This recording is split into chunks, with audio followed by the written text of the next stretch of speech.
Google പേ use ചെയ്തുകൊണ്ട് നമുക്ക് ഇനി മുതൽ ഇമ്മീഡിയറ്റ് പേയ്മെൻറ്റ് ചെയ്യാൻ പറ്റില്ലോ എന്ന് പലരും ചോദിക്കുന്നുണ്ട്. സോ അതിനൊരു ക്ലാരിറ്റി ഞാൻ നിങ്ങൾക്ക് തരാം.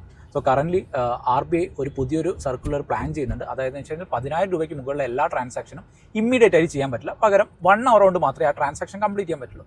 സോ അതിൻ്റെ റീസൺ എന്താണെന്ന് വെച്ച് കഴിഞ്ഞാൽ ഇപ്പോൾ കറൻ്റ്ലി 2021 ടൈമിലൊക്കെ ഏകദേശം 2 lakhs അടുത്തായിരുന്നു നമ്മളുടെ ഡിജിറ്റൽ ഫ്രോഡ് കേസസ് വന്നുകൊണ്ടിരുന്നത്. സോ ഇപ്പോൾ അത് ഇൻക്രീസ് ചെയ്ത് ഏകദേശം 28 ലക്ഷത്തിനടുത്താണ് കംപ്ലയിൻസ് വരുന്നത്. അതുമാത്രമല്ല ഏകദേശം 25,000 കോടിക്ക് മുകളിലാണ് ഇതിലെ സ്കാം എമൗണ്ട് വരുന്നത്. സോ ഇതിൽ വരുന്ന 98% സർക്കംസ്റ്റാൻസസിലും 10,000 രൂപയ്ക്ക് മുകളിലുള്ള ട്രാൻസാക്ഷൻ ആണ് വരുന്നത്. സോ അതുകൊണ്ട് പുതിയ അപ്ഡേറ്റ്സ് എന്ന് പറഞ്ഞു കഴിഞ്ഞാൽ ഇനി മുതൽ UPI ചെയ്യുന്ന സമയത്ത് 2 factor authentication പ്ലാൻ ചെയ്യുന്നുണ്ട്.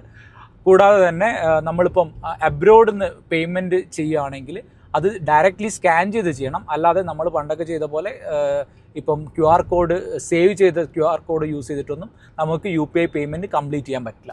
So that's update.